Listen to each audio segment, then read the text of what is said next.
Chapter number 14 is Email and Security in Internet. In previous chapter we learned about internet, what is internet and how it works.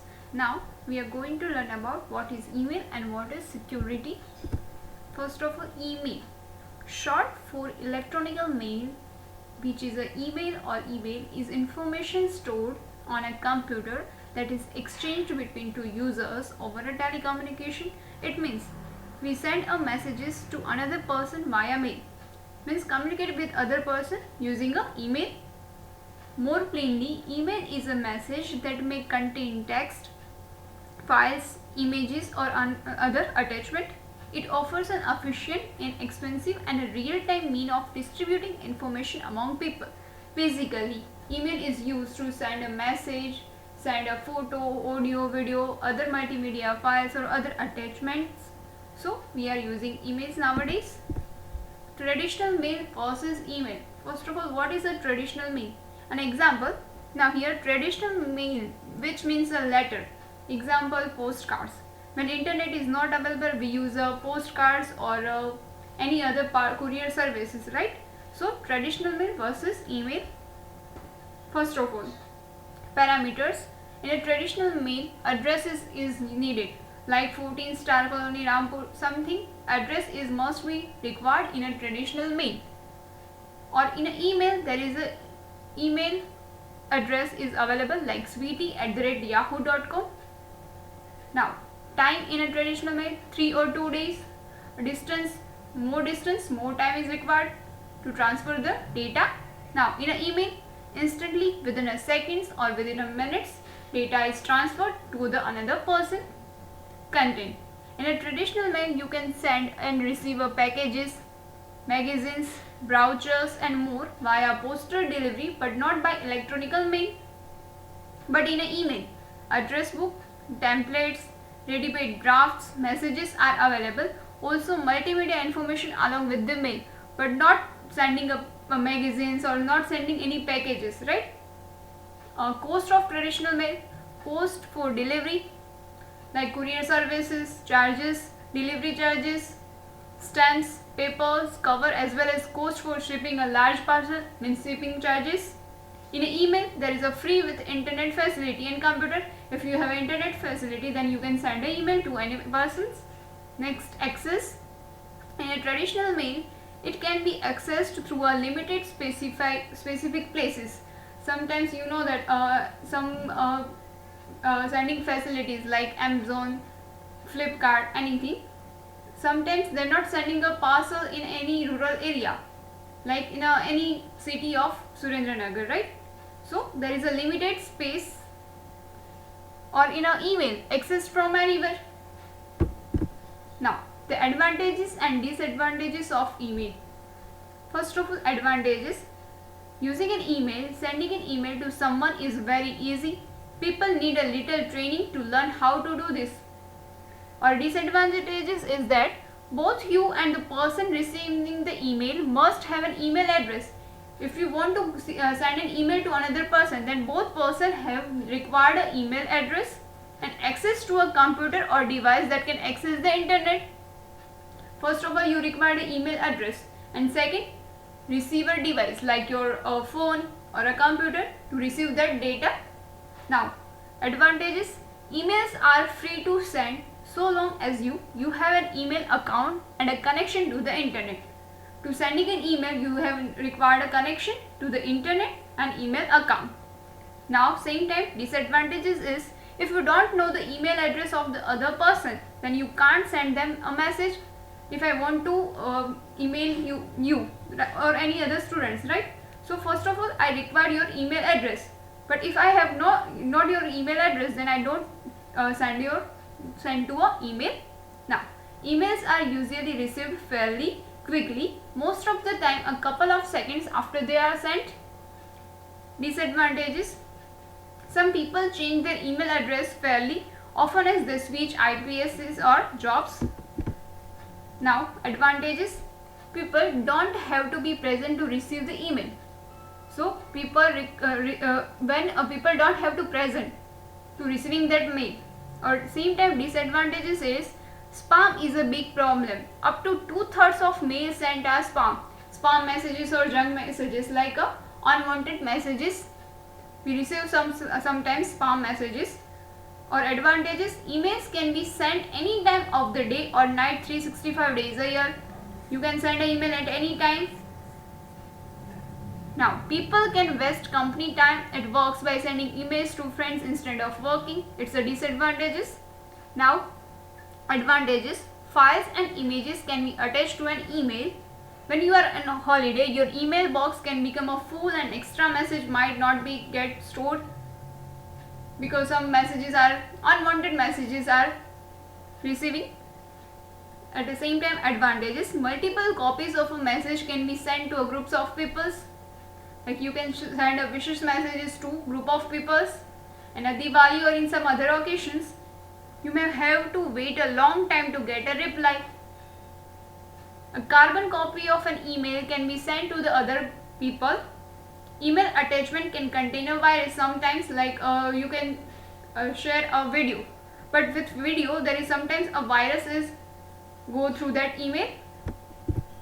Now, what is email address? The first step to sending an email address is required. Each user of email is assigned a unique name for his email account. This name is known as the email address. Different user can send and receive messages according to the email address. Email is generally of the form username @domain name. For example, webmaster@tutorialspoint.com is an email address where, first of all, webmaster is a username and tutorialspoint.com is a domain name. So first of all, when you create an email, first is a username, like any your name XYZ, then @ and then host name. The username and the domain name are separated by @ symbol. Email addresses are not case sensitive. You see that all the email ID in a small letters ABCD, small fonts. So it's a case sensitive. Spaces are not allowed in an email address. There is a no space in an email address. See, there is a basic idea of email address. Sweetie@yahoo.com, it's a email address. In this address, Sweetie is the username, @ is must be needed, then Yahoo is the host name. If you have a Google Gmail Yahoo, then Sweetie@gmail.com also. So Gmail or Yahoo, there are the host names. .sign is must be required, and .com is a domain name.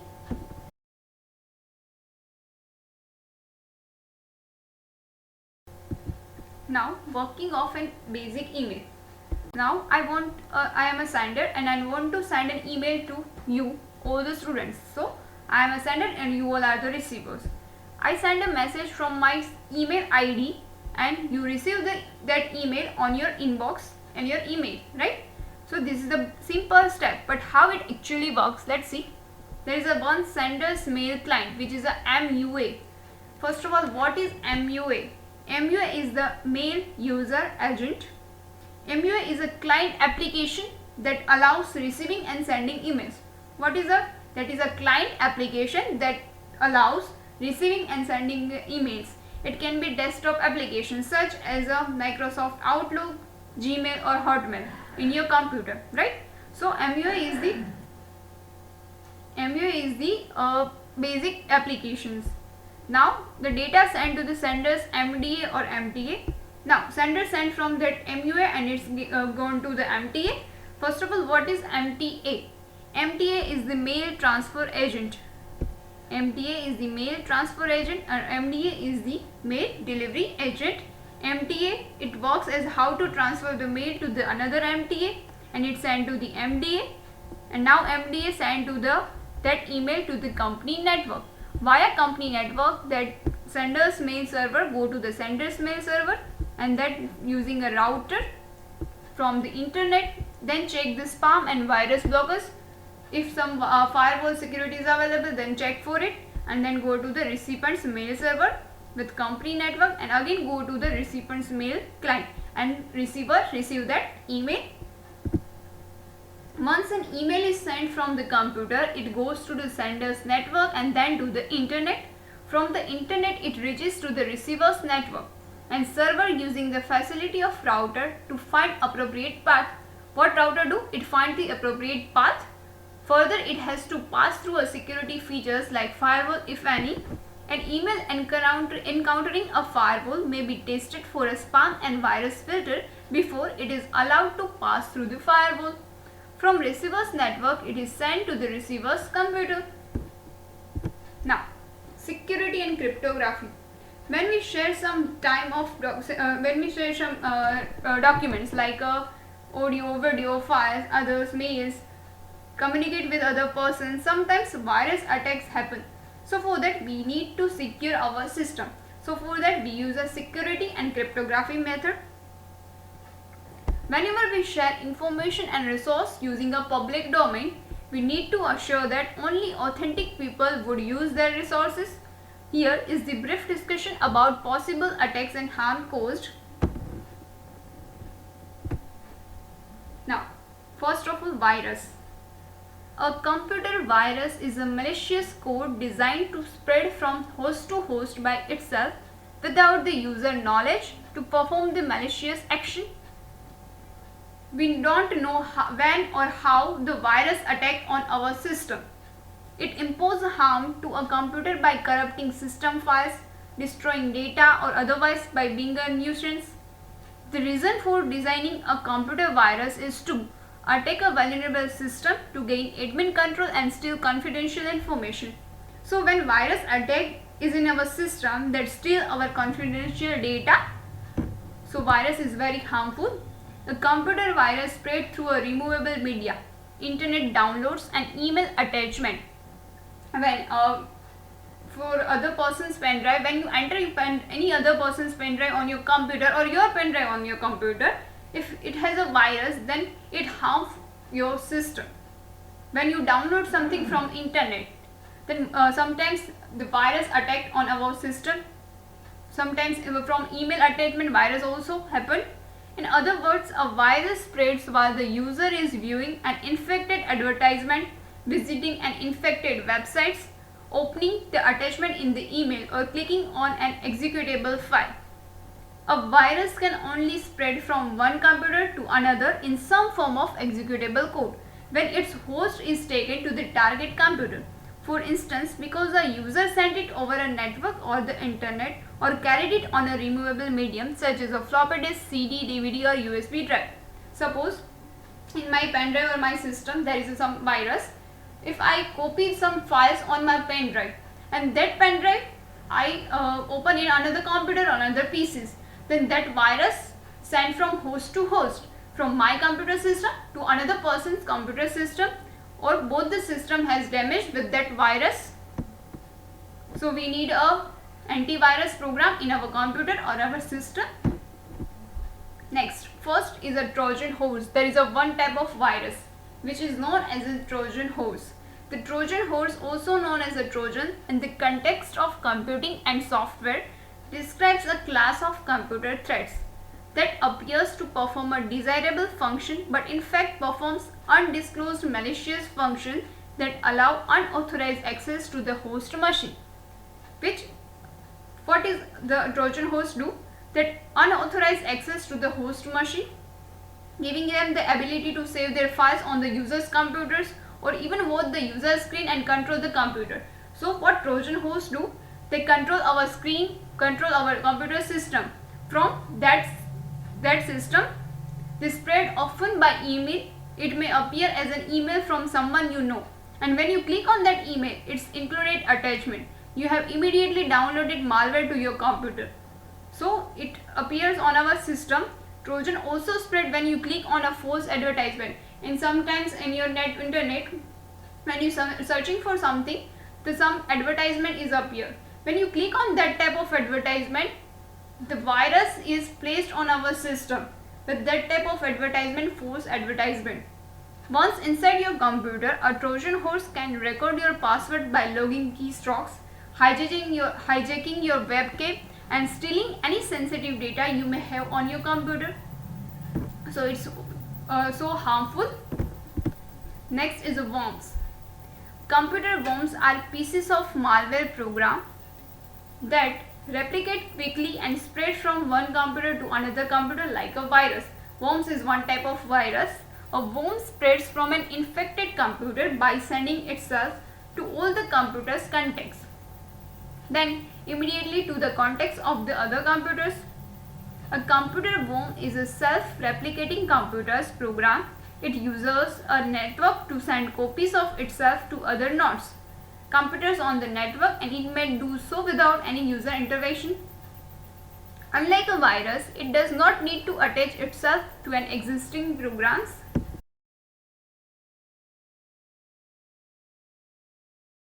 Logic bomb. A logic bomb is a malicious program that is triggered when a logical condition is met. Sometimes there is a logical condition is met, then a logic bomb is attacked on our system, such as after a number of transactions have been processed or on a specific date, also called a time bomb.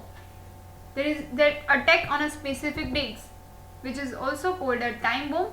Malware such as worms often contains logical bombs behaving in one manner and then changing tactics on a specific date and time. First of all, we see a worms and see a logic bombs. What is the difference between virus and logic bomb? Here, a computer worm spreads like a virus, but it is an independent program rather than a hidden inside another program. Right? A logic bomb is a program normally hidden deep in the main computer and set to activate at some point. So, a virus is not hidden at some point, but logic bomb is hidden at the deep of your system, and at some time it activated at some point in the future.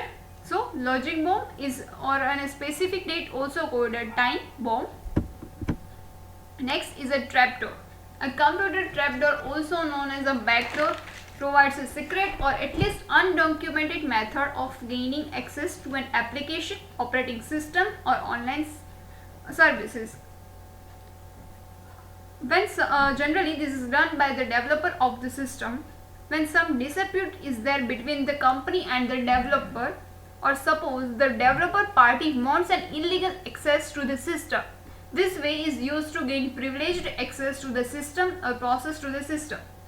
So, a trapdoor is a secret entry point into a program that allows someone that is aware of that trapdoor and to gain access without going through the access procedure, going through the usual security access procedure. So, trapdoor is a secret door or secret entry point. Next is a cryptography.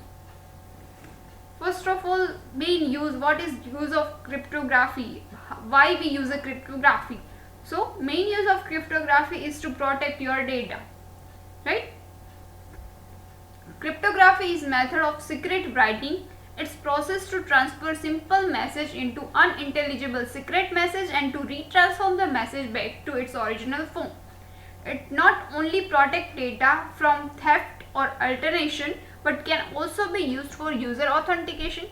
When your data is transmitted, the risk occurs when unauthorized person attempt to intercept, copy, modify, corrupt, or delete that data. Now, then we use a cryptography for protect that data from theft. So, in a cryptography, there is a two types of text is used: plain text or cipher text. Plain text is the original message is called as a plain text. In an English alphabet letter, there is a plain text. Now, what is a cipher text? Transformed secret message is called as a cipher text. Some secret writing is known as a cipher text. Cryptography, the study of crypto system, can be subdivided into two branches. First is a cryptography and second is a cryptanalysis. Now, what is cryptography?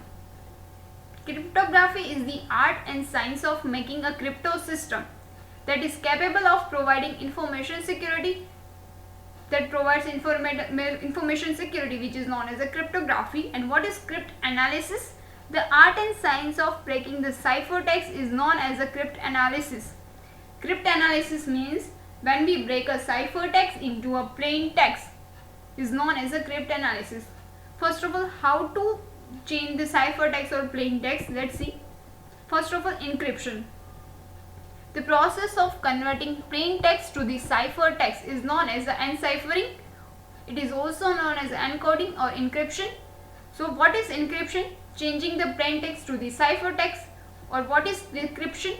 The process of converting ciphertext to the plain text is known as a deciphering, or it is also known as a decoding or decryption. Okay, let's see one example. You see some WhatsApp application. In a first time when you send a message to the new person added on your WhatsApp group, then this type of message is seen. Messages to these chats and calls are now secured with end-to-end encryption. Tap for more info. Now here end-to-end encryption means the two persons messages are secured with end-to-end encryption. So in a WhatsApp messages are secured with encryption or cryptography method. So only two persons see that messages, not other person see that types of messages, because the chats are end-to-end encryption. Now how public key encryption works? First of all, there is some plain text. Now encrypted text. This text means plain text to the ciphertext, converted plain text into the ciphertext. It is known as encrypted text, or then converted again to the plain text with using of encryption or decryption. First of all, encryption of message. How to change plain text from the ciphertext? For encryption of message, check the first letter or a character of the message given. If it is a valid English alphabet, simply replace each letter with its next to next letter in English alphabet. Suppose, first check the letter or character. If it is in English alphabet, suppose there is a letter is a A, then next to next alphabet means A to next alphabet is a B, or next to next alphabet is a C, A, B or C. Then plain text is a or ciphertext is a C, because convert the text to the next to next alphabet. So A to C. If it is not a valid English alphabet, then leave it as it is. Repeat this process for every alphabet in the message. Let's see one example. Consider text message is given. My school name is a new school. There is a one line. There is a plain text. When we want to convert this plain text into the ciphertext, then replace the letter with its next to next letter in English alphabet. See, suppose letter first is a M, then next to next letter is a M to next is a N, next to next is a O. So letter is M and converted letter is O. Same is a Y. Then Y to next letter is a Z, and again start from first letter which is A. There is a one blank here, then give the blank again. S next to next letter is U, C, D, E, H, I, J, O, P, Q. Same as next to next letter. When blank is available, then give it a blank. So the letter is converted. If a full stop or any other comma sign is appear, then same is. If we apply the process of encryption mentioned, the encrypted text is OAUE something something, right?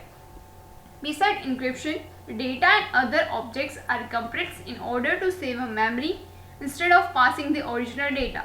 One may store a past encrypted as well compressed data. It secures the data from unauthorized access on the personal computer as well as network. So it secures our data to unauthorized access. On receiving end, this technique saves the download time, cost and improves security. So in this chapter we learned about what types of virus is harmful on our PC, how to protect that type of data with using a cryptography method.